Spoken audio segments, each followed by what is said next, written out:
CPC 1908 हम discussion कर रहे हैं ऑर्डर 26 आदेश 26 के रूल्स के बारे में। तो ये रूल्स है, इसमें टोटल 22 रूल्स हैं आदेश 26 में।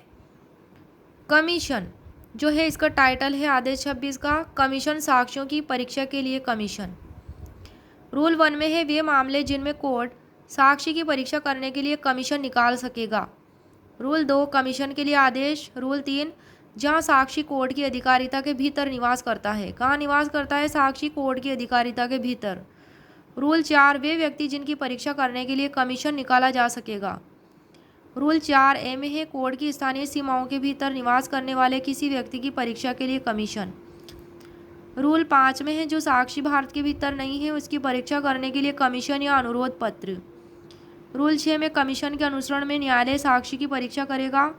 रूल 7 में साक्ष्यों के अभिसाक्ष्य के साथ कमीशन का लौटाया जाना। रूल 8 में अभिसाक्ष्य कब साक्ष्य में ग्रहण किया जा सकेगा। रूल 9 में है स्थानीय अन्वेषण करने के लिए कमीशन। रूल 10 में है कमिश्नर के लिए प्रक्रिया। स्थानीय अन्वेषणों के लिए कमीशन में रूल 9 और रूल 10 है। स्थानीय अन्वेषण के लिए कमीशन रूल 9 और कमिश्नर के लिए प्रक्रिया है रूल 10 में।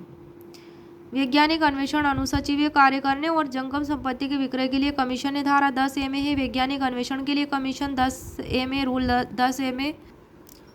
रूल 10B में है अनुसचिवीय कार्य करने के लिए कमीशन। रूल 10C में है जंगम संपत्ति के विक्रय के लिए कमीशन। लेखाओं की परीक्षा करने के लिए कमीशन आ जाएगा अब।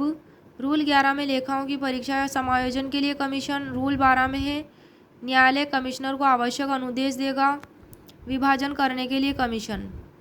रूल 13 में है स्थावर संपत्ति का विभाजन करने के लिए कमीशन। रूल 14 में है कमिश्नर की प्रक्रिया।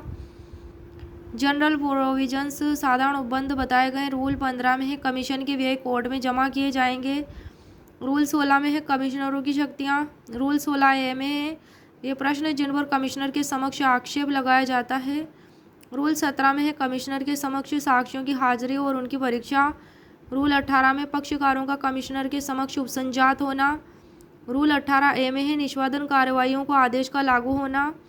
रूल 18B में कोर्ट द्वारा कमीशन के लौटाए जाने के लिए समय नियत किया जाना। विदेशी अधिकरणों की प्रेरणा पर निकाले गए कमीशन। रूल 19 में है वे मामले जिनमें उच्च न्यायालय साक्षी की परीक्षा करने के लिए कमीशन निकाल सकेगा। रूल 20 में कमीशन निकलवाने के लिए आवेदन। रूल 21 में है कमीशन किसके नाम निकाला जा सकेगा।